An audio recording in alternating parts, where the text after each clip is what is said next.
I should sound better right now. And I'm hoping somebody can hear me. Get Michael up here. Hey, Michael, can you hear me? If I, there we go. I'm hoping this works. Hey. Hi, Michael. Can you hear me? There we Yes, I can go. hear I'm you. hoping this works. Hey. How's it going? Okay, good. Did you hear me earlier when I had my system on? No, I don't believe The so. clapping and all that stuff? Oh Nope, my God. I hadn't bought heard this it. machine. I was so excited I could hear the it's not gonna hear it. So oh, this is so sad. What is so sad? Oh, we can't hear your machine. Yeah. I gotta figure out what's went wrong. It sounds like I can hear it. I sound like I can hear everything, but when I connect to it, it's not going as well as I want it to be. What are you trying to connect to? It's like a roadcaster, but this one is a mixed cast, so you're able to like add clapping and stuff Like like a that. um, Like what like is I'm it? supposed to. A mixer kind of deal. You know what I Yeah, mean? it's a Okay. mixer.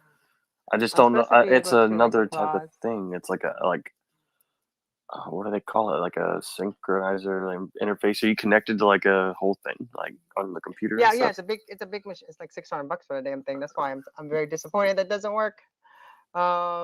So I was been messing with it, and I'm trying to get it to record on its own, but also I wanted to work with the being able to like do the clapping and all that good stuff. You Uh, know? Yeah, if Yeah. you haven't got it figured out on your own, you might want to try out YouTube. That definitely might have some Oh def. yeah, I did YouTube and everything. But hold on Oh, a second. Let me see if this worked this way. Okay, hold on. Let me go leave this.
Okay, it's not working. Ah, I'm so excited.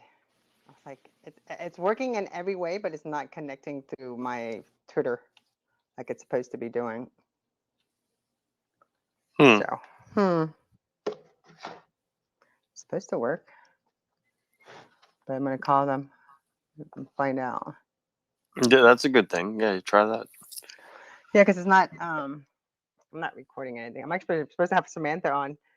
I wanted to talk to her about cybersecurity, about being a mom, and yeah, nowadays people are just like be giving people like they give the kid a phone, they don't care, like who the kid who the kid is talking about to online. So Oh yeah. yeah, let me go ahead and find out where she's at. Invite this to the group, and I'm gonna invite this to Samantha via DM. And so how you been? What you been up to? Oh, I've been working. I got a job remodeling bathrooms and houses and stuff like that. Nice. Yeah, I worked at it for about a month straight, and then I was kind of like, yeah, I don't want to keep doing this for very long. So I kind of went So part time with them. I didn't quit it completely, even yeah, though I was like, yeah, no. So like, let me know. Call me on like the days you really think you're gonna need me, yeah. because and And he was like, "Yeah, man, that sounds like a good idea. And if you ever need to work or anything, let me know." And I was like, "All right, cool." Yeah, it's a lot. It's physical work, isn't it? Oh Physical yeah, trades. yeah, yeah. It's construction for sure. But sometimes it's good just to get out a little bit, do it part time, just to Hmm. get yourself going. It's not like a major. So, Samantha, I'm trying to get you to come up here. It's just weird. You're upside down now. Up now, you change your picture. Invite. There we go. And invite you as a co-host. I'm gonna cancel it. Then I'm gonna re-invite you. Invite to co-host and send co-host invite. There you go. I can hear you. I was trying to I'm make you just trying to co-host. get my I can't find my bloody picture Mm. because I was bucking around with my profile for a moment just because I wanted to troll someone for a second, and now I can't find my original picture. So, Let me send it to you. do you want me to put it back? No. You're fine just the way you are. Oh, okay. It's a bit Doesn't dodgy. matter. Isn't it? Oh, don't worry about it. Don't worry. Well, no. My machine that I spent all this money on is not working right. So I still don't understand what's not working. What's not working? It's not connecting into face, like Twitter. Like I wanted to put clap, applause and shit like that. It's not working. Oh. Yeah, Oh dear. stuff that you want things to get work correctly, and it doesn't want to work. So Yeah, Jason's having a lot of trouble with his microphone and his speakers and stuff as well. Actually, I don't know. I've been last few trying to. days, it's always worrying. So we have my friend Michael here with us. Hi, Michael. I haven't had a chance to connect with him, and he was so cute. He was like, I'm like, can you hear the music? I want to do the applause for you, but I didn't see it. So. So what's this parenting? Oh my god! Like on a desktop, it says you is a toxic twat on a desktop. No, it doesn't now. It shouldn't do. No, it does now. It just literally changed on the desktop. Oh, there you go. Yeah, sorry, now. I did correct it. That's why I say because I was just mucking around. I didn't realise that it was 10 o'clock. I thought it was going to be. I thought it was later. I worked it out to be. I thought it was midnight actually. So I thought I had lots of time, and then I saw you invite me, and I was like, oh shit, I need to put it back. Sorry about that, but it should be okay now.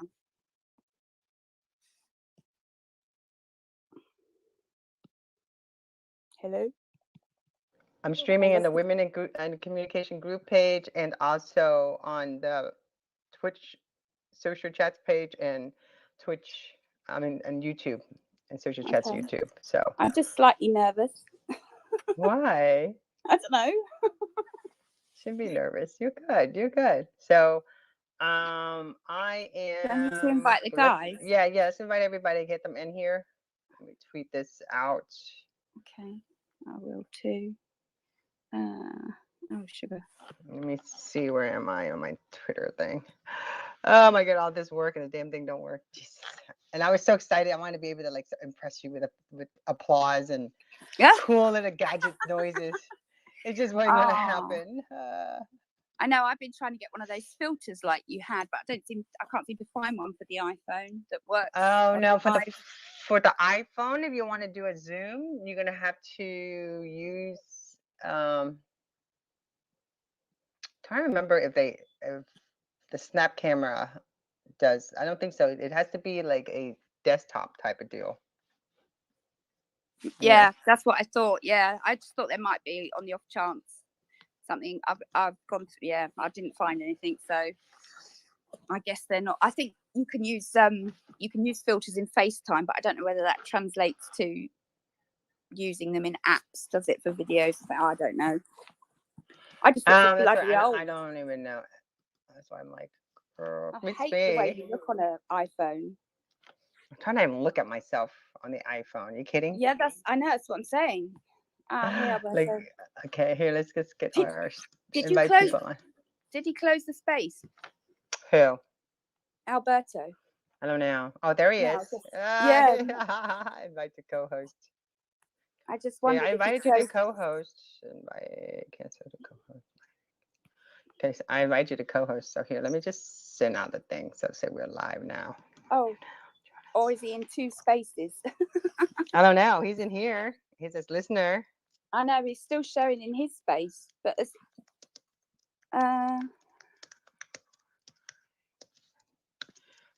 Fun Friday Twitter Space chat with. Yeah, he's hosting because he's hosting about. That's weird. Don't even pay attention to him.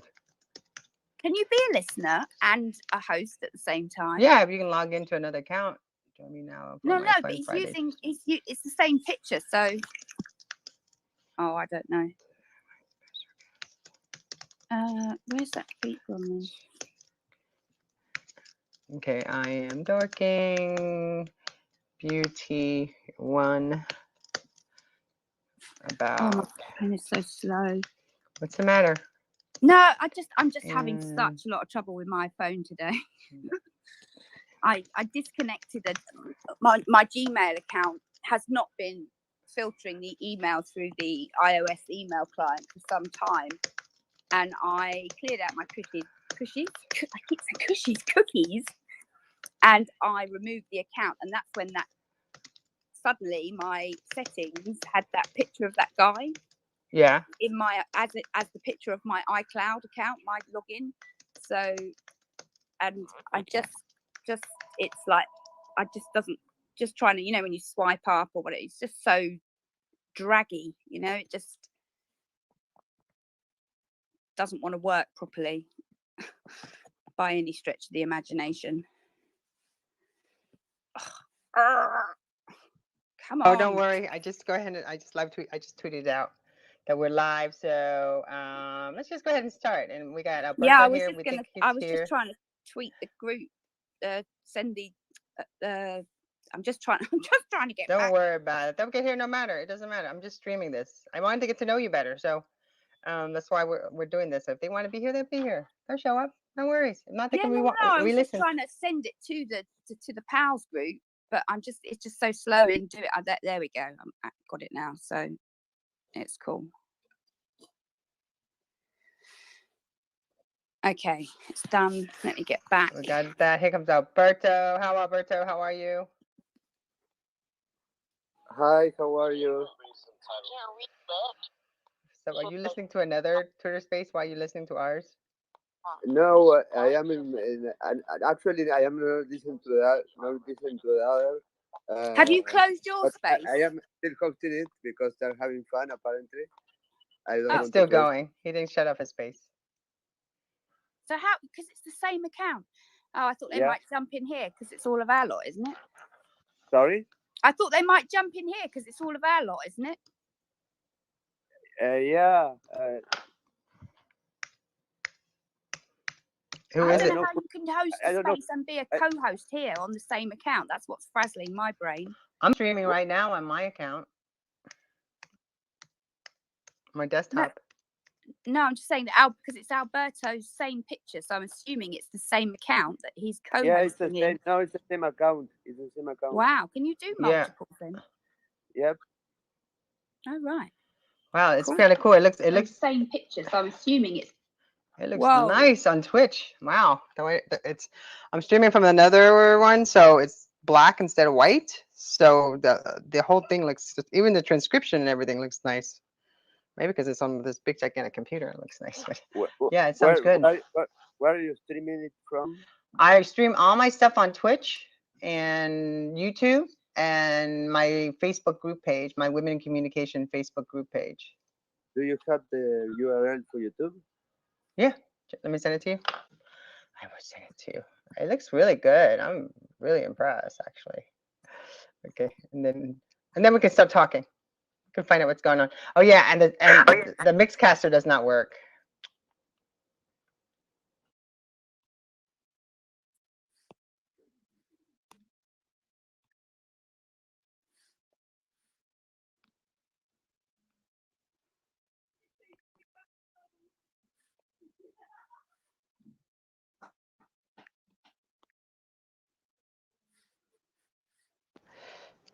There we go. I'll send this to everybody.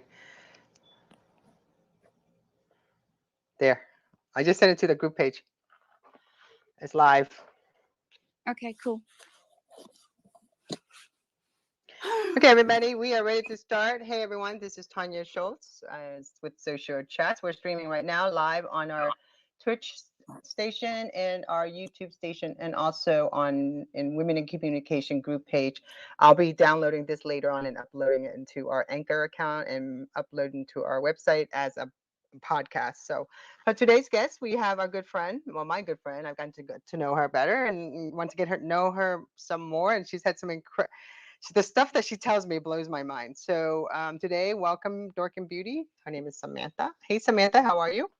Hi, Tonya. I'm good, thanks. How are you? I'm doing great. So we were, this is Cybersecurity Month, and I've been going down this cybersecurity information overload and watching crazy stuff happening all over the internet. And along the way, I originally first became friends with Alberto, and you guys have known that I've had him on my space before, and we stream his Absolutely. story out, and he's gotten a lot of review over it, and it's an incredible book that he still gives me a hard time on. But I promise you, I will read the whole thing instead of just. I know I'm as guilty, I'm afraid. Sorry, Alberto. See, I don't feel so bad. So, so Samantha, why don't you go? Can you tell our listeners a little bit about yourself and tell us a little about parenting and cybersecurity? Because I want to. The reason for this live stream is to raise more awareness about cybersecurity, but the importance of cybersecurity to parenting, where when you give your child a phone, does not mean that it's the safest thing for you to do. It's actually the worst thing. So I want to kind of like talk to Samantha because there's a project that she is in the process of developing, and I'm going to be helping her with it. So it's one of the reasons why we're hosting this Twitter Spaces in honor of Samantha. Hi, Samantha. Go ahead and tell our listeners a little bit about yourself. Okay, I'm Samantha. I'm from the United Kingdom. About 6 years ago, I was my business and my home network were subject to a cyber attack, which proved quite challenging to get rid of, let's say, to say the least. And some of the things that occurred as a result of that involved my children and detrimental use of their accounts and their names. Unfortunately, they seem to have a digital footprint on the dark web for a whole bunch of criminality that has nothing to do with them. And I don't really know what that means for their future. And I'm trying to create awareness that this can happen for kids and how important it is for parents to actually learn more about securing their internet at home to protect their children, because I'm sure if this has happened to my children, it may have happened to other children already. And given the laws are severely lacking, I don't whether it's very difficult to police the internet, and it's even more difficult to police the dark web. I think it's important for parents to take control of their internet at home and protect what they can for their children's benefit and their futures, because we don't know what it means for their futures by having some kind of footprint from their childhood that has nothing to do with them. So obviously educating mums, hence cyber mummies, is my next mission. And tell us a little bit more about that that project in general, because I'm excited about it. I feel like being in social media for so long myself, and then watching like the bloggers happening, and the mommy bloggers and the pop-up bloggers and all these great things happening in digital. But I don't think, and none of us really talk about cybersecurity, because we were brought up in the last 10 years thinking like if you had a Mac, no one's gonna be able to hack that, or and then you think about all the different things in cybersecurity. No one's really focused on that. And so I'm kind of curious as far as after this stream, I'm planning to bring some other like blogging mamas on and chat with you also. It's kind of like starting having that conversation, that uncomfortable conversation that a lot of parents don't want to know about or don't want to talk about. I think let's talk about that. Yeah, I mean, historically, security and your computers, we all are aware that we need an antivirus program, or something that blocks ads or in your browser, etc. But most people just find it incredibly boring, unfortunately. But we've got to the point now, certainly since COVID and all the working from home, where the landscape has changed massively, and you're no longer can consider yourself as not interesting to a threat actor or bad actor, as we call them in cybersecurity. So what I mean by that is quite a lot of people will sort of shrug off security on the basis that they haven't got anything of interest to a hacker. So i.e. they haven't got any money, or they're not wealthy, they're not famous, they haven't got any rude pictures on their phone, that kind of thing. They just go, oh, well, I haven't got anything that anybody would want.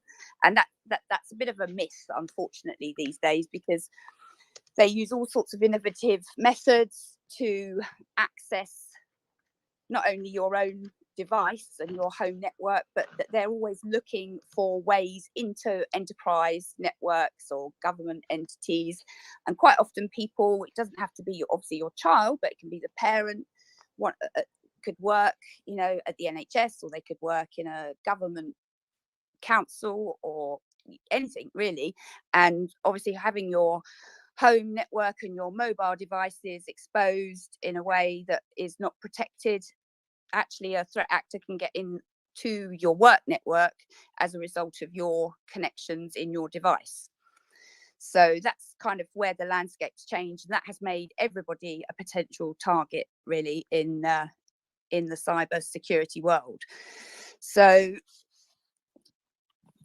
that's nothing directly with cyber mummies, that's just a generality of how our world now exists. So it's very important really to learn about this boring stuff for many reasons, not only to protect yourselves and your work networks, etc., but mostly obviously your children, I'm sure, are the most important thing.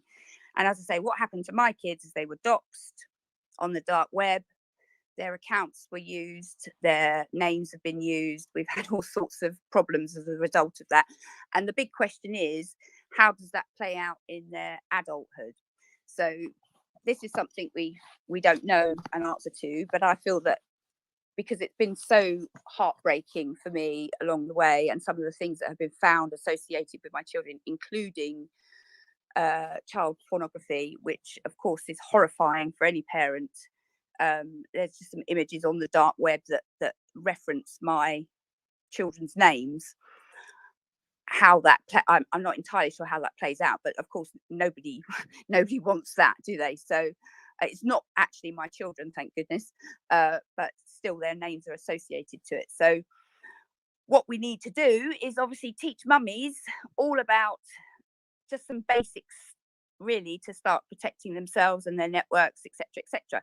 And I'm going to be working with Nana to produce some very short videos just on small techniques that are just bite-sized things that you can just sort of implement step by step and follow along and do them there and then when you're watching the video, if that makes sense.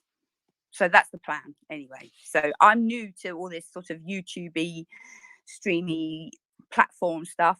So it's going to be an interesting time learning for me as well. And that's why you, Tonya, need to are helping me, because obviously you have great experience in this field. Well, I mean, like you, I mean, we both have the beauty background, and Yes. I went from Yes. being a hairdresser to I sold hair color to selling makeup and being a makeup artist, doing all kind of stuff. So again, everybody go through a different journey, and then we come, and then something happens to us, and then we just kind of like fall stumbling onto it. So that Yes, brings me like, yes. do you see yourself as training other parents on things that they like, creating like a top 10 checklist that you should check for in your household for cybersecurity? Something like that, and just having short instructional videos of how to implement these things, because I think that's the biggest challenge of all. I know there's plenty of stuff out there already, but there's a lot. It does sometimes go perhaps a little bit too in depth. Maybe people don't have much time, they just want to get on with it. And I think rather than just drilling down on, oh, you must learn, and making it sort of drag out, let's just show people how to do it and just leave it at that kind of thing, whilst explaining it a little bit about it. I don't want to, I think it's just one of those things, isn't it, that it doesn't particularly interest all people. I wish it did, but I think by just having a step-by-step process of how you can implement more security is perhaps a better way to educate people, rather than and obviously talking about it as well is great, but rather than just making people sit through a more of a lesson type thing. I think that's perhaps can put people off a little bit because they think, oh, I haven't got time, or it's boring. Do you know what I'm saying? No, But I mean, I've only become interested in cybersecurity. Well, I had to become interested in cybersecurity because I had such a challenge actually removing the threats from my own life and network, which played absolute havoc on my life for a period of time. So I had no choice but to learn, because the police weren't terribly helpful, and the providers weren't terribly helpful. And for about 6 or 7 weeks, I was completely locked out of my business accounts, my all my financial things, everything that I had online. My Google account had all my passport, my driving license, access to my bank account, you know, absolutely everything. So and when I couldn't get the help that I needed, well, I did actually have 2 companies come in and apparently clean up all my stuff, but it turned out that hadn't actually resolved the issue. And you go to the police and they just sort of look at you as if you're crazy. Then there's not too many places to go. So I think it's important to actually, you know, learn these things for yourself. And I think as we move more and more into the future, it's going to become more and more important to do that. But that's why I'm in cybersecurity now, and that's why I've learned, because I had to learn in order to resolve my own issues, unfortunately. yeah, but see, you made this one comment that I want to like come back and talk to you about. No, it's a Okay. subject that no one really cares about, but Mm, I I think it's a subject that everybody needs to care about. I agree. It's a I very agree. expensive subject not to care about, because when you don't care about this, and when the time comes and something does happen to your system, um, who is going to be upset about this? Yourself, because you think it's so boring. I used to be that kind of person, you know, like I'd be like, oh, this couldn't happen to me. This is, you know, it's different things, and I've had my Well, identity stolen, and people have been, yeah. So it might And I not be think seem there's that a big of a deal. message.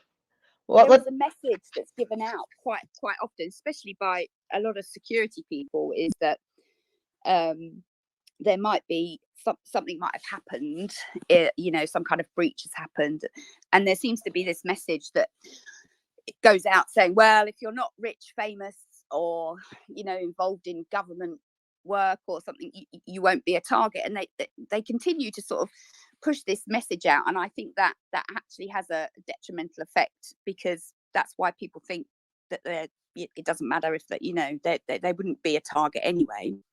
And then secondly, you've got things like banks as well. They make it very, very easy nowadays to report like fraudulent use of your card, your credit card, or whatever transactions in your account. And they take full responsibility for that. They certainly do in England. I don't know if it works the same in America. I'm just assuming that it does. But certainly over here, you just ring your bank and they refund you, and jobs are good. And that's not necessarily helpful either, because it's not encouraging people to take responsibility for their own security.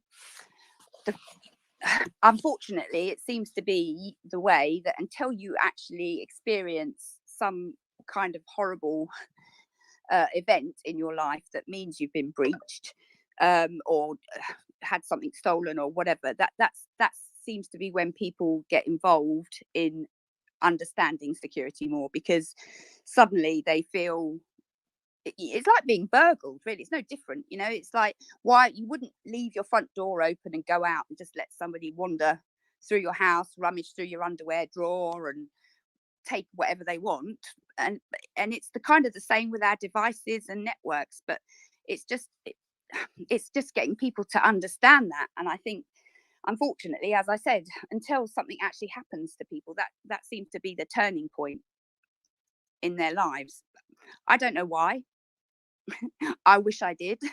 I was actually quite secure in comparison to most now. Back in 2015 when this happened, because I actually used 2FA, the Google app, as a second form of authentication on my accounts, and I also had a paid subscription to a VPN provider, and I still had problems.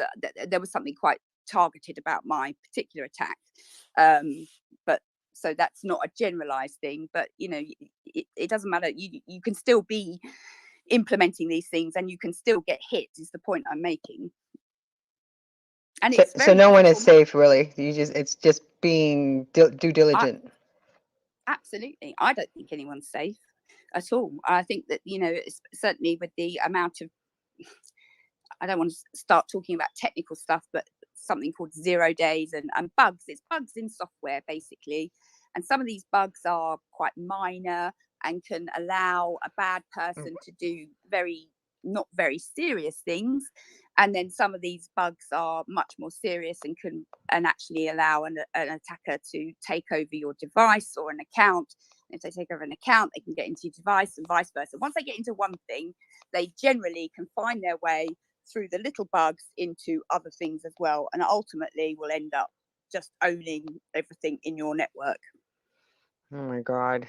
I'm like, that's why I sit there and stare at everything.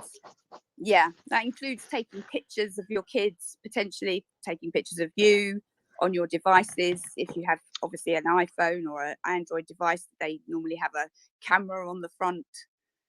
I certainly had that happen to me on an Android device, where pictures were taken of me and the device was even off. So at the time, but yeah, they can listen, they can record. I mean, do you want your child sat there playing with your iPhone one day because you've given it to them just to keep them quiet? And if your iPhone was breached and you didn't know it, that a bad person could see that your child was on your device potentially and try and communicate with them, and you wouldn't even know.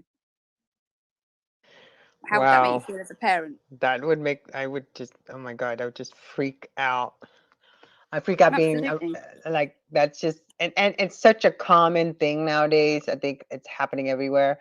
I noticed that our good friend Nick is in the space with us. Hey Nick, how are you? Hey Nick.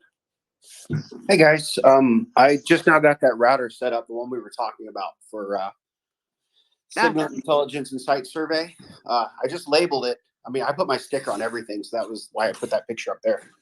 But oh, brilliant. yeah, so I'm working on that right now. Just configuring the software on it so we can have something. The funny thing is, I had to pull the VGA monitor out of my garage, so yeah, it's working. But you know, you're not going to have to deal with that. Well, hopefully this device will be brilliant, and then you'll be able to take it to market, and then we'll be selling it on Cyber Mummies to protect all the mummies and the children, won't we? Well, maybe it's, I mean, the whole point, we've talked about it before. It hasn't been about making money, but we did want to be able to help. No, of course not. Of course not. I wasn't suggesting that. But I'm also using some, so that would be cool and all, except for the fact I'm not using open source software on it. I'm actually using this thing called Untangle. And the reason why is because it gives me like immediate, you'll get metrics immediately when you log into an online account. You can look at everything as it happens. So we're trying to configure that, and then I've got some other devices that will connect to it. But yeah, that's, so you were talking about privacy of your kids and stuff. So my son, Tonya's just streaming. Oh, sorry, I was just gonna say Tonya's streaming to her social chats network, I believe, and we were just talking about parenting and what happened to my kids, and as a result of my breach, and just trying to encourage mummies to learn a little bit about cybersecurity. Yeah, there's two things you can do. So I'm a control freak, and those of you in here that have talked to me, you know, I'm a little overboard when it comes to stuff, and I'm maybe a little bit more extra careful, but it just comes from being in the military and having a clearance and stuff. But my son's laptop from school, I don't have any administration controls over it at all. So the first thing I did was I clipped off the connection from an old pair of headphones that didn't work anymore. And when he's in his room, he plugs that headphone jack. He plugs it into his headphone jack, so it thinks he's got headphones on, so it silences all the area mics. And then we put a piece of tape over the camera on the laptop. When he's in class, he just pulls the plug out and removes the cover. But that's one way people can protect stuff in their environments, because schools have been guilty on multiple occasions of spying on the kids. Yeah, that was a bad idea. I think that there is that seems to be happening in America. I'm not sure that that's happening over here, but yeah, that scares me because for many reasons that they're putting cameras in classrooms. I think it's a place, it should be a safe place for kids. We shouldn't be doing that for the dangers of potentially outsiders getting into the network. And I think it's also going to make the kids feel really crappy that their parents are potentially spying on them already. I don't like that idea. I don't know how everyone else feels about that idea. This device is something he brings home from school. And you know, like as I said, it's in my network and I have no control over it. Right. So I'm taking control over the stuff I can do, which is those physical measures, you know. Sorry, I'm sorry, I was confused. I thought I know I saw an article recently that I think spoke about the one where they were putting in the classrooms, the cameras in the classroom. Sorry, I got confused. No, it's okay. Getting there. Yeah, but do you think that's a good idea to have cameras in the classroom? I don't see it's helpful, especially because kids already are starting to not have the feeling of having any privacy. I've been watching how this kind of came to be, and I found it very interesting that people are using a political narrative to kind of reach there. Because there's a narrative going out, especially around here in some of the more rural areas, that and I might offend somebody, but I don't care. Well, them teachers are trying to teach our kids how to be liberal so they can vote liberal when they grow up. And so because they believe that, they want the cameras in the classroom, not realizing it's a violation of, you know, their kids' private rights. And also it kind of trains them to be under the idea of we can be recorded all the time and get used to it, you know? Yes, I see that with my own kids already, actually. Yeah. They already, you know, they're like, well, with the cookie situation and Google and, you know, what they're tracking us anyway. It's definitely that attitude. So I think we will see. I don't know how it will play out when they're our age, but it'd be interesting to see. Yeah. You can do this very simple over the DNS. You have a perfect security and parent control when you install a p-hole or when you make an app on every device. Then you can the traffic goes all over the defined DNS, and then in the DNS portal you have always you can say YouTube restricted mode, block bypasses mode, safe search. You have also parent control, and that's the perfect for any child PC or any child phone, whatever, or Android or iOS, whatever. It's absolute no problem. And you have the full security over the devices. And on DNS level, the kids have no chance to bypass this level. I actually do that with OpenDNS because it was free and it gave me a lot of filtering. Yes. So I use OpenDNS. OpenDNS, NextDNS, whatever you want. This is the absolute best thing, whatever you can do for your child. I think that the kits that the ISPs provide needs to be significantly upgraded to allow, or actually just on the default configurations, really, because I think, you know, a lot of the routers and stuff that are sent out to customers and they're in the homes, they're not set up as in a protection mode by any stretch of the imagination. And I think that's one of the first things that could really help anyway. Or if not the routers, then, you know, somebody like Nick, who's created this wonderful device, you know, replicates something that can just, you know, we do need to think about convenience for consumers and make it as easy as possible. I think we've gone a little bit too far, and that's why we're partially in the mess that we are, because we have done a lot of things for convenience over security historically. And so maybe we just need to come up with an element or plug some kind of device that plugs into the router, or the router itself, that is much better configured in terms of being secure and providing that protection in the first place. Yeah, but any router or any device is possible to change the DNS server. Yes, no, And then well, you don't need any third party security or anything others on your devices. no, I hear what you're saying, but it's still, that sometimes could be a challenge for someone to be able to do that. Okay, a lot of people just plug it in, don't they? Okay. That's all I'm saying. From the not IT affine user side, yeah, Yes. it's a lot of parents, that's what they are, isn't it? That when they've got kids, they're busy working, they're looking after their kids.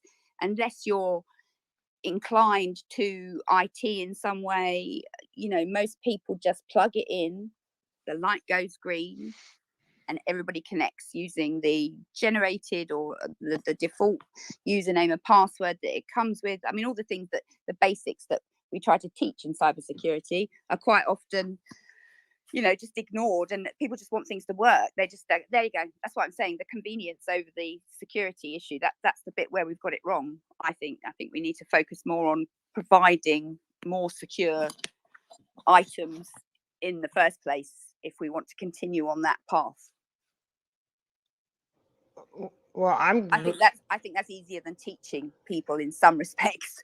I still want to teach people and make them aware, but I think there's a lid on that. We definitely need a device to make sure that we're not, like, if I think so. Because I want one, whatever he's sending you, I want one too.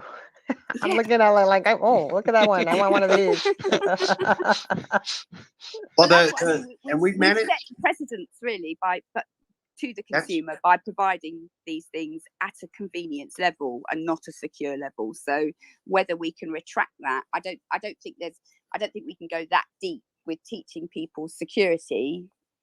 The basics, of course, but I don't know how far that goes, and that's why we just need to change, I believe, what it is we're providing them in the first place. And that's what we're trying to do, is create a plug and play device. Basically, it'll be it's as equal to a business solution that you would have with a firewall, except in this case, Samantha doesn't have to manage it. We send it to her.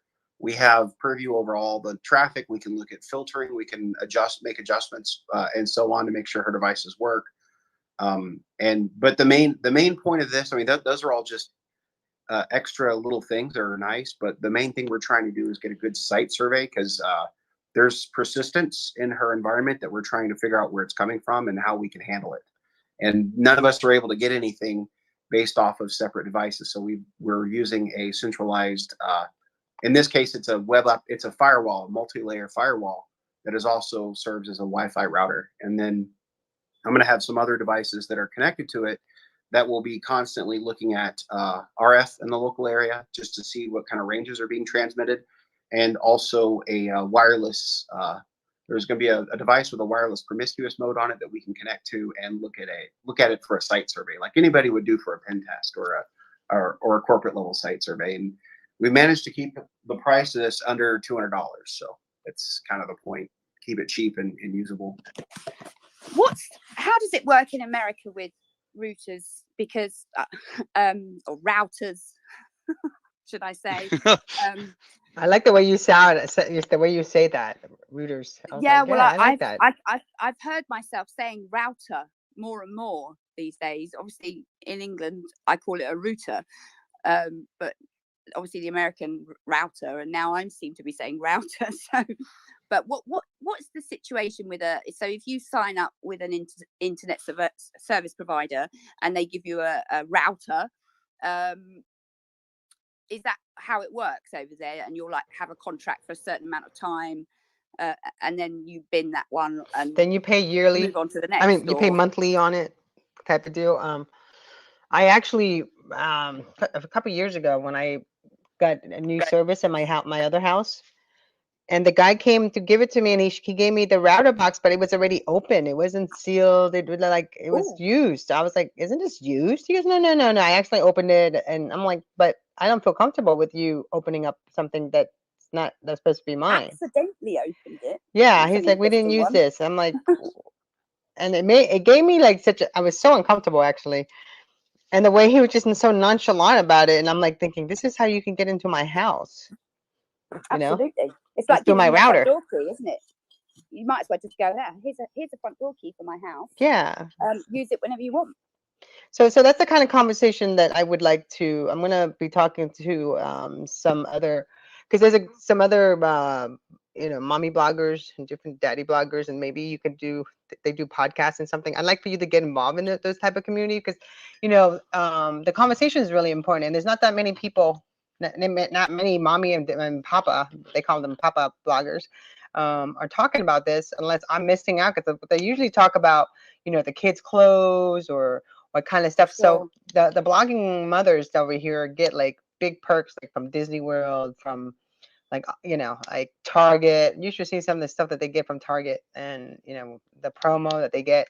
But I always wonder, like, why isn't nobody talking about cybersecurity to the parents? Like I was going to say, I would have thought it was a little bit different in the States. I'm surprised to hear that, because the last 12 months you have suffered some massive amount of data breaches. You've had a lot of schools and universities attacked. It's been very much in the mainstream news, almost as a constant, over the last 12 months or so. So I'm really surprised to hear that there's not more chatter about it in these types of environments in the States, because you've been subjected to dealing with all of these things for months and months on end now. So it is a bit, it's bizarre.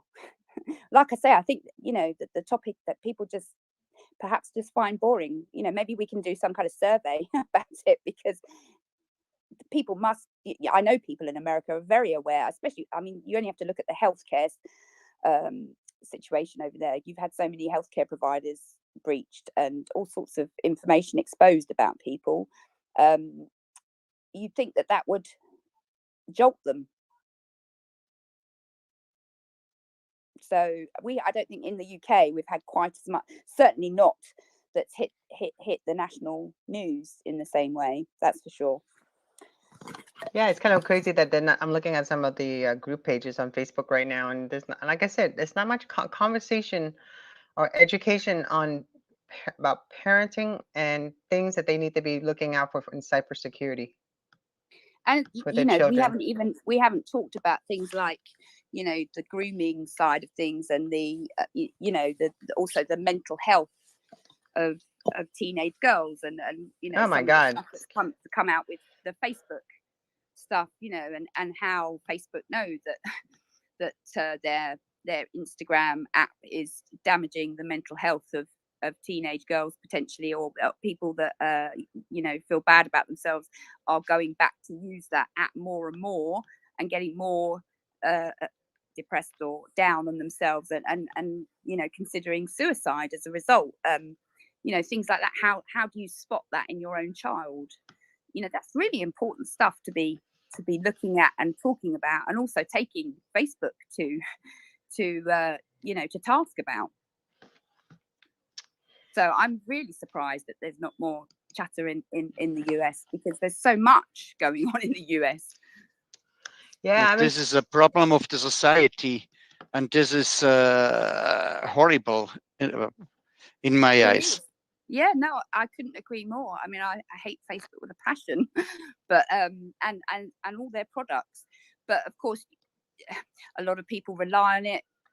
I think mummies particularly get involved with Facebook because it gives them access to communities of other mums, and niche things that they might be interested in with them and their kids, especially when they're young. But yeah, it does seem surprising that, I mean, ultimately Facebook should be doing more in that arena, but I'm not sure we'll ever achieve that. So that's got to come from third parties. But yeah, I wish I could understand more about the psyche of mums and dads with young children, not and talking not about wanting this. to and not wanting to understand more about how to protect them. You know, It does seem crazy to me. the craziest thing is when I'm doing a search on the keywords on Facebook about cybersecurity, it's like Homeland Security, NSA. I mean, they're posting stuff, but just to see the blogging, any type of education wise, I don't see much of it. I see something in Well, Ghana. Ghana has something going on, but not in yes. America. Yes, maybe No, that's Nana. no, may I Facebook ask and some- security is absolute impossible. It's like, Yes. Go ahead, Alberto. No, I wanted to say also that it's very, for me, it's incredible that law enforcement in these cases of involving crimes with children, the internet, they do nothing in the United States, United Kingdom. I mean, that lack of support is amazing for me. I cannot believe it because here in Twitter Spaces, I met tens of people victims of harassment, their children also, and law enforcement do nothing. They don't care, Yeah, and that is something that and this came up yesterday, didn't it, Alberto? And I was telling you about my conversation with the DC. Detective sergeant. He's in charge of the local. It's only a very small team in the south of England, who was questioning what they call actionable intelligence. He was provided with a picture or some screenshots of a device of a child that had got a brand new SIM card on a fully factory reset iPhone, had set up the SIM, put the credit on, and received a text message that was dated the 31st of December, year 2000. Now, iPhones and that child's date of birth did not go back that far. And there was a full telephone number, and it was messaged, and it showed that the message had been delivered via iMessage. So that there was a device attached to that phone number, because clearly that there was something wrong with that text message, because, as I said, the phone was factory reset, and receiving a text with that date on it is somewhat concerning. have you guys heard about the Sinclair hack? This just happened. I don't know. It's on Facebook. Yeah. I'm looking. It's Sinclair workers say TV channels are in pandemonium after a ransomware attack. Sinclair is still struggling to go back. Station? Yeah, to go back to normal operation. Yes. Channels can't Yes. air ads. Employees had no email access for days, and there's a lot of confusion. Yes. Oh yeah. I mean, yeah, it's Friday for a start. Always something happens on a Friday. But my point being, just going back to what I was saying about the text message, that text message I consider to be actionable intelligence, because it's a live telephone number that's in use, that is sending SMS messages to children. That is obviously, I don't know specifically what impact it had on the phone, but it's known that text messages can result in remote code execution of a device. So, you know, it's that understanding, but would a parent necessarily know that? I don't know. So, you know, I think there's things like that you can also have like you said, Tonya, a checklist as such, you know, things that you can look out for, because people might just go, oh, that's a bit odd, and just ignore it. I think that's what you find as well, you know, when the computer crashes, or, you know, you hear it all the time, but, oh, sorry, the computer's really slow, or the computer won't work, or whatever. You know, that's normally an indicator that something's not quite right, but people just kind of accept it as being normal for how computers operate, unfortunately. So I think that's an interesting thing to address as well. Oh my God, it's gonna be hours and hours of, and that's the thing. It's, you know, cybersecurity is not sexy, but it's expensive if you don't take care of it. No, but we need to make it sexy, and I just, you know, I'm driven to find a way of making it sexy. I don't quite know how. I love it. So we have Patricia in the space here. Let me see if she would like to come on. She's from Brooklyn, New York, and she's an entrepreneur and aspiring cybersecurity analyst. I don't know.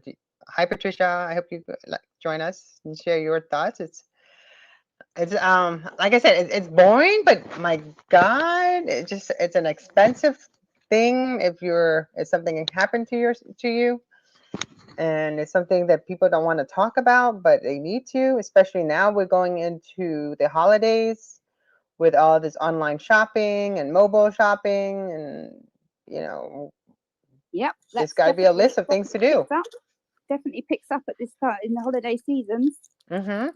And people don't quite understand that it's like it could happen anywhere, right? And like on anyone, but And again, like I said earlier, especially with when you're purchasing stuff online, yeah. or and then something happens with your debit card or your bank card or transaction, whatever it is, you very quick. And don't get me wrong, I'm not dissing the fact that these organisations refund your money, but I do think that we've had this now for some years, and that theme continues, and there is no onus on the user to take any responsibility. And I think that has to change in order to get the consumer, the user, to think more about their security, because I think all the time we're just giving it back and not worrying about it.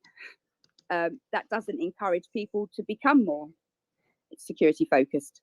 But the minute that bank, you ring them up and they're actually saying, well, hang on a minute, and there's more protocols, if you like, to jump through to get that money back, then, and people have to implement other things. It's the same as insurance, isn't it? The reason, we have insurance for certain things, and to get that insurance in the first place, you might have to be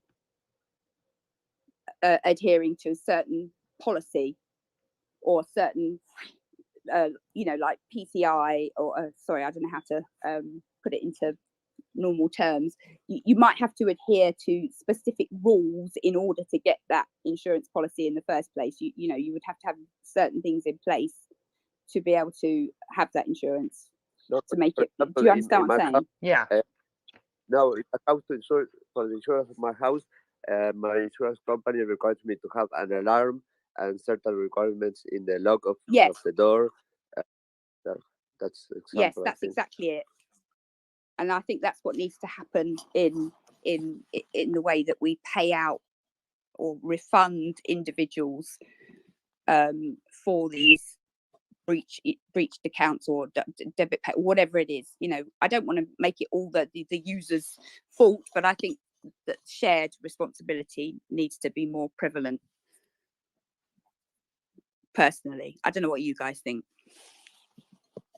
Yeah, I think so too. Like, the new thing with the web for businesses, for websites, you got to have some type, you can buy insurance on your website, for your website, just in case something happens, so someone comes and sues you or different things. But I'm sure that in order to get that insurance, you have to tick several Oh, yeah. boxes of requirements that level in some kind of security layers.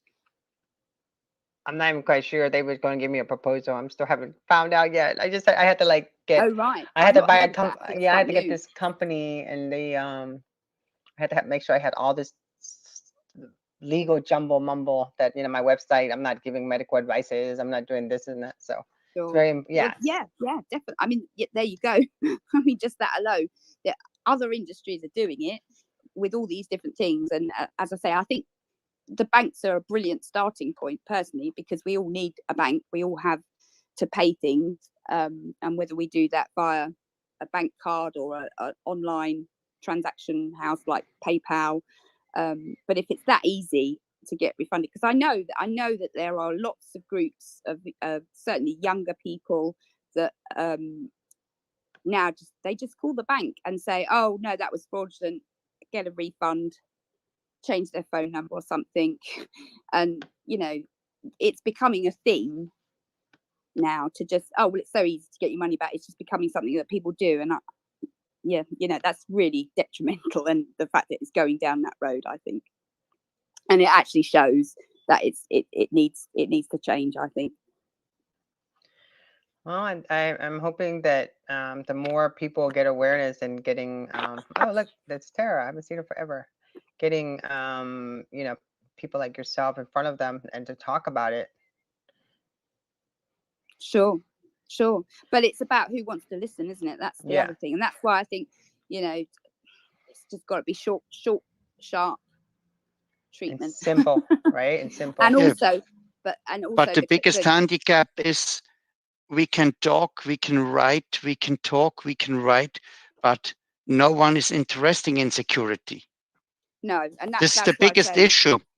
absolutely, and that's why the two things that, you know, I feel need to change are the kit that we provide the home users in the first place, and also the big institutions need to change the way they deal with things in order to put more emphasis on the user to at least start to worry about these, or do some cyber hygiene themselves, because all the time we're just handing it out willy-nilly. We're never going to achieve that, I don't think, because everyone finds it boring. Yeah, the stupid thing that they always hear is, I have nothing to hide. Let try me. Yes. Yeah, Well, yeah, so there's a few That's things, a classic as well. Yes, I've yeah, forgotten about that one. and I know what you mean by that, and I've been able to use a few tools to help people out, and not give them so much of a shock value that, you know, I'm going to get arrested, but a bit of a shock value just to see what things look like. One thing I do is I point a lot of users to the Have I Been Pwned website, because if they put their email in there and they have an email account on some forum or whatever, through the major dumps, and a lot of the major cybersecurity firms are actually giving the databases of hacked databases to the site, so you can look yourself up and see if you've had anything's leveraged. And it's not 100%, you know, because there's a lot of stuff out there that did not manage to come to the surface, but it gives people a good idea. I tell people to do that. And I also have a device here at the house that I just use for logging. It's kind of a honeypot, but not really. It's a fake web server, a fake email server, and a fake network. And when somebody goes, well, there's no hacking going on, I literally log in and I pull it up on my phone and I type in tail-f of the log, and I'm like, just watch it. And it shows, like, every few seconds, you'll see IP addresses trying to log into my machine. And I say, okay, imagine this. Your device is directly connected to the internet. This is attempt. These are all done by bots. This attempt is going on your personal devices as well. And it gives people an idea, and it's a little bit of shock value, and it doesn't make it sexy, but it makes it personal, because people can see what the internet looks like, and they get an idea of when their own email is hacked. They can look at this stuff. And I've always tried to do stuff like that as examples. The more extreme example that I've done before, and I wouldn't suggest doing this, is you bring a Wi-Fi device with Karma on it, and while people are watching a slideshow, they connect to your device while you're sitting there doing the meeting, and then you have them open up a web browser and look at the next slide on their phone. That puts it. Well, yeah, I think you do need to do stuff like that. Actually, I think that is a great way, because people that's what people don't get about cyber, I think, and making it real like that, I think, is has a much better effect. And I think we've got to that point already that we need to do that. Personally, I think people do need the shock tactics, because nothing else works. And also just applying the same theories, like you just said a moment, and like I said a moment ago, you know, it's like giving someone your front door key and letting them just, you know, have free access to your house whenever you want. It's just being able to apply real tangible situations to cyber situations so that they can actually see what that means in real life, if that makes sense. Because I think a lot of it, when you talk about cyber, people just, they can't, there is no visual aspect to it, is there? Because you are fighting the invisible essentially in cyber, so people can't close their eyes and picture something in their mind. And I think that's why, or partly why, people just can't get their heads around why it's important. yeah. When you connect any device direct to the router without any firewall or any access point with security, then you can play Russian roulette.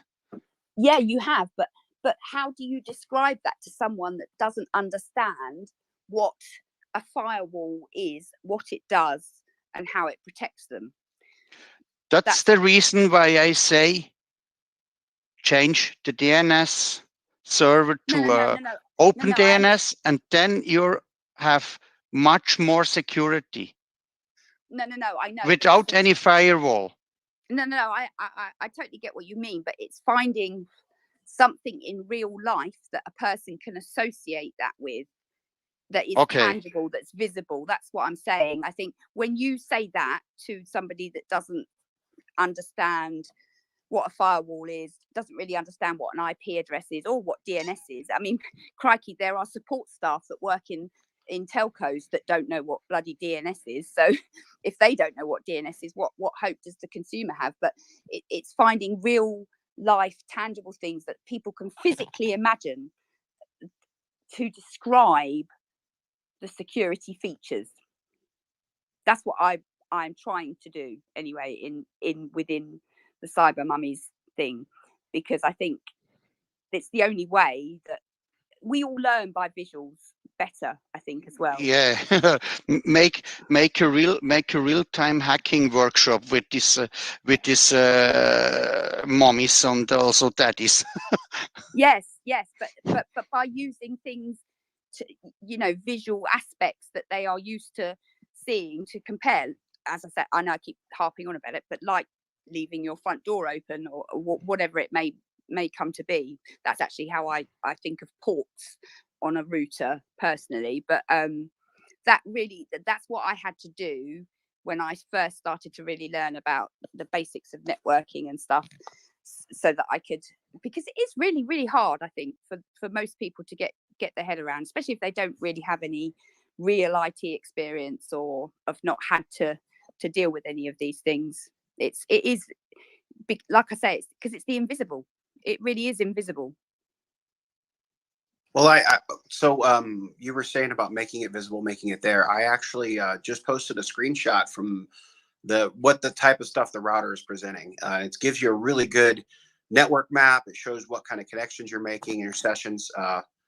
That's That's great. That's great the type for of techie stuff. people. But that's great for techie people. But it still doesn't resonate with your consumer, I don't think, because when I say visuals, what I mean is something that they're in real life, because that is just like looking, at a bunch of, okay, it's a map. Yeah, it doesn't mean anything to the consumer. That's all I'm saying. It's too techie. It's too techie, and applying things in real life, I think, is in an understanding. To gain that understanding is the only way that we're gonna, well, not the only way, but one of the ways I think we can move forward in education. Hi, Tara. Okay. Hi, what a great conversation, first of all, and thank you guys for allowing me to participate. What Samantha was saying really resonates with me. Just working in an office environment or working for a marketing firm and kind of being tasked with setting up, the technology for any new employees and things of that nature. It is something that if you don't have an understanding of it, or if I don't specifically go in and set that up, then the employee who doesn't have any, it's like they either don't understand, they're intimidated, or they don't care because it's not part of their job description. Therefore, as far as maybe not being protected or not understanding how it works and being intimidated by that, it's not a discussion. And it's not, it is, you have to visualize it and actually see why it's important to make sure that you install updates and that you're making sure that you're, following the processes of not opening certain emails or attachments and things of that nature. There are people that just don't understand that and are intimidated to actually ask for, maybe the idea of feeling like they should know this, or, they're uninformed. So it's the rolling of the eyeballs or the glazed over look. I was just thinking actually about Nick's image that you put in there. If you could somehow change that image to represent, so I can't actually drag the screen down to see it now, unfortunately. I don't know whether it showed, I know it showed a map. Did it just show connections? Oh, I can't get to it. Oh, here we go. I'm just trying to think of Well, something. you got to remember, describe what I mean. I just turned this on, so there's not a lot of data on it. Right. But it gives you an idea of what some of the things. So, see, something that I'd like to see on there is like and if this is connected at your home, you'll be able to access it. And I set up a Gmail account specifically associated with this device so that the other administrators that we're trying to get an idea of your environment, we can look at it too. So, sure. But what I'm suggesting for something like this for consumers and for mummies to get their heads around is, that you could have, for example, a picture like a running track or something, and you had I don't know, no, not a running track, a street. Let's just have houses with a street, and some of those houses might have their front doors open and have a group of youths walking into that door, for example, or it's a hard one to come up with things that can actually mean something to someone. But that if your child was sat in the kitchen of your house and your front door was open and a group of young lads, could be quite innocent, but they just walked into your house, how would you react in that scenario? So how can we play that out in something like this? Do you see what I'm saying? Yeah, I see what you're saying. To make it realistic as to why it's dangerous for the parent to let that happen, and this is why, and this is what you need to do, and keep that simple as well. And then maybe we can break down some barriers with understanding some of these basic things. Yeah. I don't know if anybody else has any idea. Oh, William is here. He would like to say something. Well, I've always considered if we could have a box. So years ago, I thought about this, but so a lot of people that work in a corporate environment, you have a lot of the protections. You have most of the time you have an IT staff kind of administering things. And the problem is people as individuals don't have the access to that kind of stuff. Exactly. And I've always wondered what would happen if you had a small business that actually catered to that for families individually, with a per month subscription or something like that. The only thing is if you do something along those lines, you have to standardize your environment. Everybody has to have the same type of computer or the same type of images on it and everything else, so you can have that type of control. But in this case, so this device is a little bit more advanced, but I've always considered what it would be like to take a normal router and then configure it, set it up, set all the settings as most secure as possible, and then give that to somebody after you set everything up. You have them a sticky note or send them an encrypted email with all the passwords and usernames on it. Say, here you go, this is secure, you can go to town on it. It'll be easy. It's plug and play. Absolutely. But that's what the manufacturers should surely be providing their consumers in the first place. Well, they don't do that because they're afraid they're not going to sell a product if somebody buys it and goes, this doesn't work, and they return it because they didn't. Of course, because we've already sacrificed for convenience. That's the difficulty, isn't it? That's. You were asking earlier, Samantha, about the conditions and terms when contracting a service to the internet in the United States or UK. In Uruguay, when you sign up for fiber to the home, you get the router, but the router is property of the telco. You cannot alter any configuration of it. Otherwise, you are violating the contract. So doing that thing that Nick was mentioning couldn't be done by the owner of the contract, which is stupid. So but no basic settings at all. So you don't even change your username and password from the default, for example. No, you can change the password of the Wi-Fi transmission, but you cannot alter. You cannot enter as an administrator or flash the firmware or those kind of things. So have you ever pen tested a Uruguayan ISP router? Well, initially it was a disaster. They sold like 500,000 routers CTE that the password was it was the first the first 4 hexadecimal code of the MAC address of each device, and a code that was transmitted SID of the signal. God. So each Holy device was shit. hackable. Yeah, and it was apparent that everybody in Uruguay had that problem and was hackable. Well, we do know that, No. the Uruguayan ISP has been totally trashed recently, don't we? So that kind of Yeah, and explains why. imagine that's a scenario. No, imagine that a scenario where anybody could access to your Wi-Fi and could do, I don't know, transfer pornographic, pedophile pictures. Uh, you could end up in prison. It's Yeah, terrible. that remains mean, the same situation now, does it?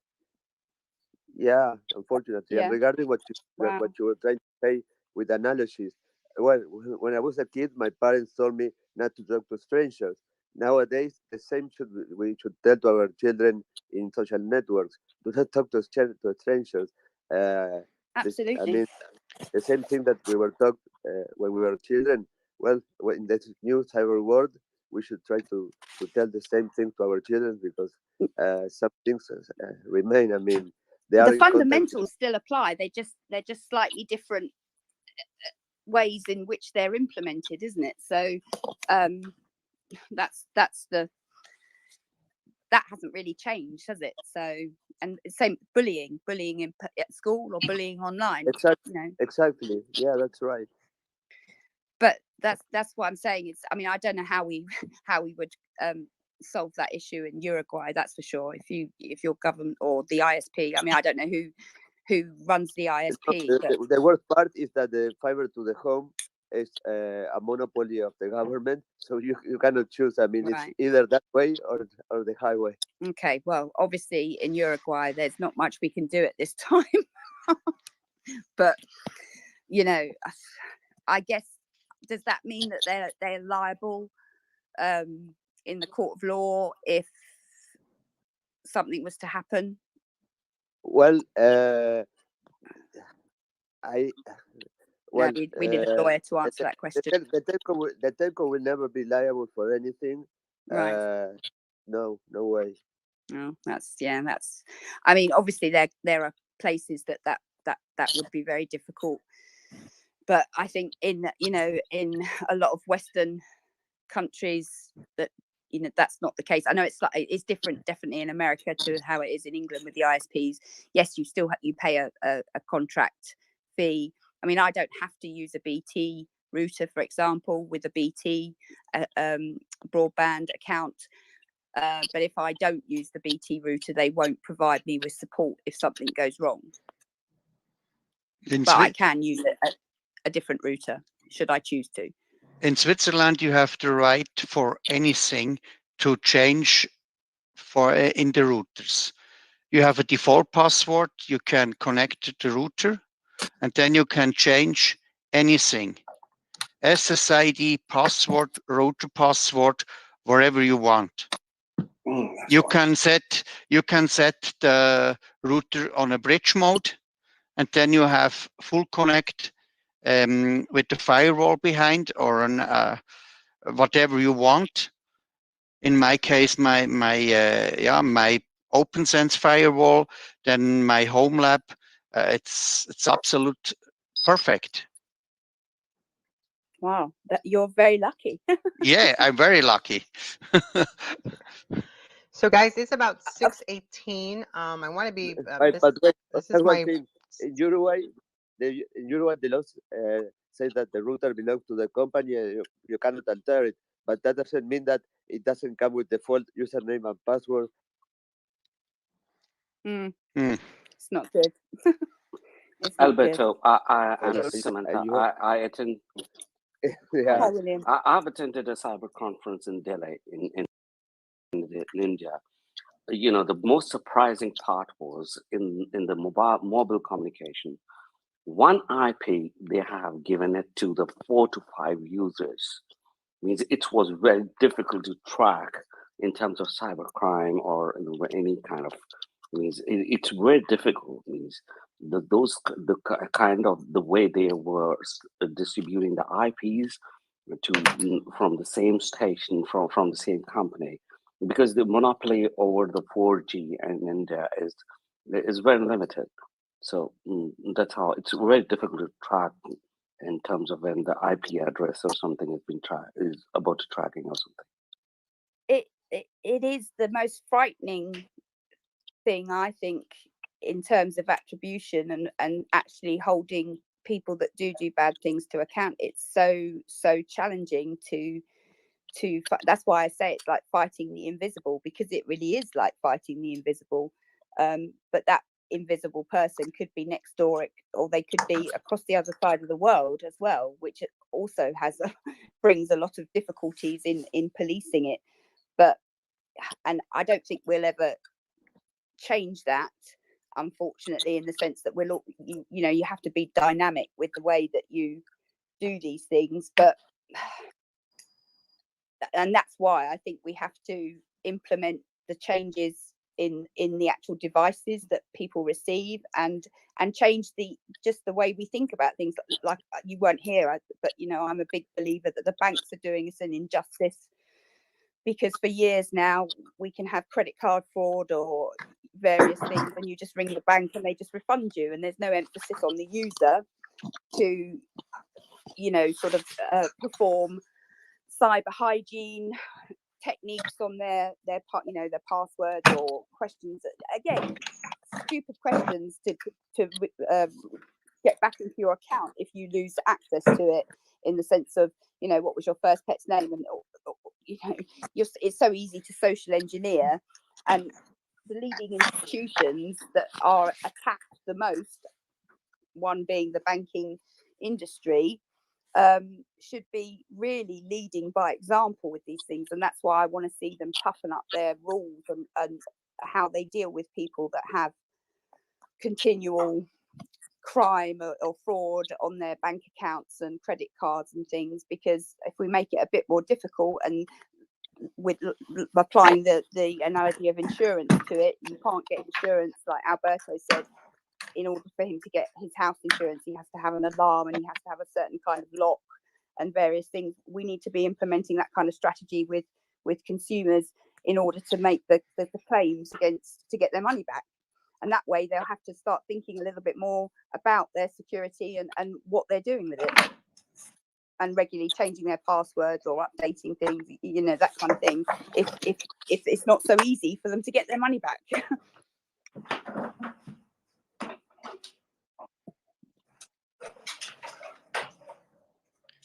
The simplest thing for parenting and cybersecurity is also organize an event and make a live demo. It's absolutely the simplest thing that you can do.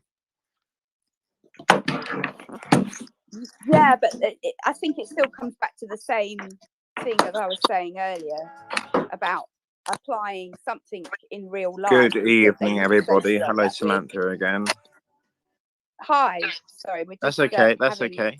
Carry on. Just thought I'd say hello. Carry on. Hi. Yeah, that's why applying real life situations or understanding to people of what your routes are, if it hasn't got security on it, what can happen as a result of that. We all know. Well, we still have the same problem of so you say do a live demo to show everybody. So you present it as, hey everybody, come and I'll show you how you're getting hacked. Come and see a cybersecurity demo. Who wants to go to a cybersecurity demo even if it's free? No one. No, I get that, and that's why I'm I mean not the cybersecurity demo. I mean we need new terminology as well. Yeah, certainly for consumers and parents. Well, I would completely be interested in an opportunity to understand how I can, make it safer for myself and for my son or students, or whatever the case may be. So I think let's not discount the fact that there are people that are interested in this and would be willing to be part of that. I do, excuse me if it sounds incredibly rude, but that's just my Englishness. But because I've only just joined, would anyone be willing to sort of fill me in on what the topic of conversation is and what we're talking about? We're just talking about educating consumers and parents on how to protect their children more when they're using a device. Okay.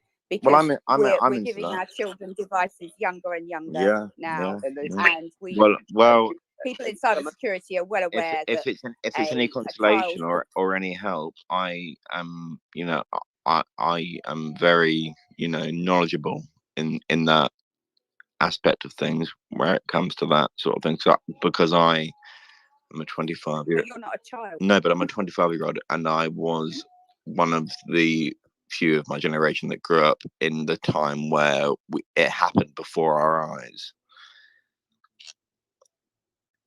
Yes, yes. No, I realise that. We're trying to obviously the challenge we have as cybersecurity people is engaging with Joe Blogs, who has 2 kids, but has a home router, who has been working from home recently. What Joe Blogs? What in this space, or Joe Blogs the jeans company? But let me pull everyone back. It's about 6:25. We're live streaming on my talk station, social chats on YouTube and our Twitch channel, and also on our in my Women in Communication group page on Facebook. So our goal is to educate, and I wanted to just kind of like have a conversation with Samantha, and I'm very highly connected with a lot of the mommy bloggers. And there's also Papa blogging. So I wanted to kind of like have a conversation, raise a little awareness. We're going to come back and talk some more. This is just kind of like getting her used to having a conversation, because really the only way that we can get the word out is getting to the influencers who are the blogging mothers, and the fathers, and they host all these different podcasts and events and stuff. So my goal is to get her in front of them, and she's doing a project called Cyber Mummies, and we are going to help her launch it. So that's why this space is happening today. Yeah. Okay. Well, it's an honor to be here, a part of it then, and it'd be great to talk more about it amongst all of us. And yeah, well, actually, we're done. I want to go ahead and close up their space. We're going to be opening up another one. I don't want to because my followers on my other platform are so used to 1 hour. We went over the 1 hour. I think Alberta will open another I don't think you follow me back just yet, Tonya. So it would be a real privilege to be able to be a part of that next one, to have a say in that, because I think that's really wholesome and awesome. I love the word wholesome, and then your profile name. But it's all good. It's all good. No. I know my name is pretty satirical, but I do come from a place of education, and a place from a, I've been around, and I do have a head on my shoulders that does have an opinion, and is really interested in talking about this sort of thing. Sorry, Chaz, if I could just shut you up a sec. Rude. Just before we go, I think, yeah, I know. Well, I just, us English. Yep. I just wanted to let little P, I think she wanted to ask you a question just before we close up. Go ahead, little P. Is this me? Okay. Yes, I just wanted Alberto to please share with the group something I just sent to him. I was unable to send it to you, Tonya, because we're following each other now. No, I'm following you now, because I didn't even realize. Well, your DMs weren't open. Little P, you're in with a longer shot, because Alberto, as amazing as he is, but he's a man of few words. Okay. Well, I shared it with him, so I guess I can send it to you now. It's yeah, you can send it to me now. It's a list of there's 15 applications. Hold on, let me paste it here. Paste, and here we go. It's a list of 15 applications that parents need to know about, that your kids probably already know about. I work with the group that tries to keep kids safe. Well, actually, kids and adults safe on the internet, because there are some adults that get in trouble on here too, because they go places that make them unsafe emotionally, mentally, get triggered, that kind of thing. So we work with a lot of people, but we've been doing this since the old days of Periscope. And whenever we see a man trying to get a little girl to do jumping jacks or take her shirt off or whatever, we try to go in and close his account down first, and then we report him to the authorities if need be. Anyway, you were talking about arming yourself with things. These 15 apps that I just shared with your host are is one way you really need to look at your family life and your kids and make sure they are safe using these applications. And they kind of speak for themselves. And I thank you for allowing me to talk. No, You're very thank you for welcome. Thank sharing you for No, that. sharing that it's information. been it's Thank been you. really enlightening and in hearing what you have to say. Honestly, And Thank you. then on the Okay, Sonia. Samantha, sorry, thank you on so the Thank you much. very much. Everybody, make sure you follow Samantha. And again, this is just the beginning of the Cyber Mummies. So we're in the process of launching. So thank you for tuning in. And Alberta, did you want to leave a goodbye remark? no, just Tonya, if you wouldn't mind me just saying something quickly. Sure. Good night, Sorry, I everybody. muted him. Good night. I just wanted to get a bit more of an insight. So we're ending this room and then we're starting a new one later. Well, I'm not sure if Alberta is going to start one or Nick is going to start one. I'm just ending this room because I need to like edit the video and make it look nice, because I've been going from streaming to streaming to streaming, and I'm not going back and editing my videos. So Are you streaming on Twitch as well, doing this? yeah, I just dump on Twitch actually. I haven't had a chance to really mess with my Twitch account. I'd love it if you could DM me your Twitch account and then I'll drop you a follow, and I'd love to see what. Sounds great. Yeah, definitely. Looking forward to it. Thank you. Awesome. Well, thank you very much, Tonya.